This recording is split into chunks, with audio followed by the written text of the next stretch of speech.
السلام عليكم أصحابتي maanta waxaan kasoo tuuray baamiye aan caadi ahayn baamiye aad u fiican yahay lafaha u fiican yahay dhareerka ee dadka sokorta qabo oo kale way cuni karaan maasha Allah tabaaraka Allah maanta baamiye kasoo tuuray waxaan u sameynaa arkaynaa bariisi baamiye aan caadi ahayn way baamiye aad aan u jecelahay video haduu idin soo gaarsii share garee asxaabtiina wadaaga marka hore basal aan jarjartay oo badan laba xabo saddex xabo oo kala jarjarnay basash aad ay u fiican tahay oo badan oo cuntada lagu karinayo way fiican tahay hadba inta awoodid jarjaro basasheed markaas u jarjarshay aan shiilay toonna waa ku darsaday toontana iyadana aad ay u fiican tahay toon badan cuntada inaad ku darsatid hadii cuntada basash iyo toonta isku shiilina afka ma ka soo shiirinayso waa kana toonteedan ku darsaday saddex xabo toon aan garaaca waa aan jijibiyay aan ku darsaday toonteeda toontada markay si fiican ku shiilanto waxa hadana waxa ku darsanaysaa hilibkaaga ku darsanaysaa hilibkana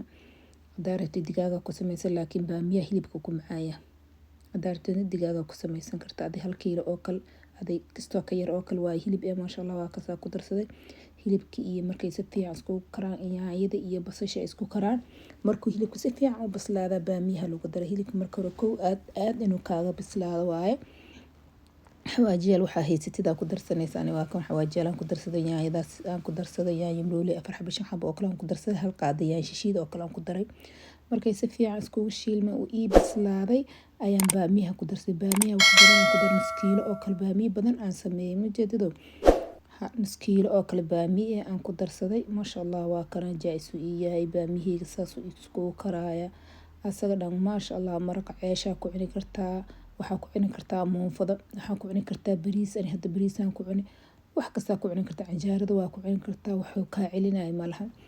baamiyaha badan aad u fiican yahay dadka sokorta qabo u fiican yahay jilbaha dhareerka iyo waxaas u fiican yahay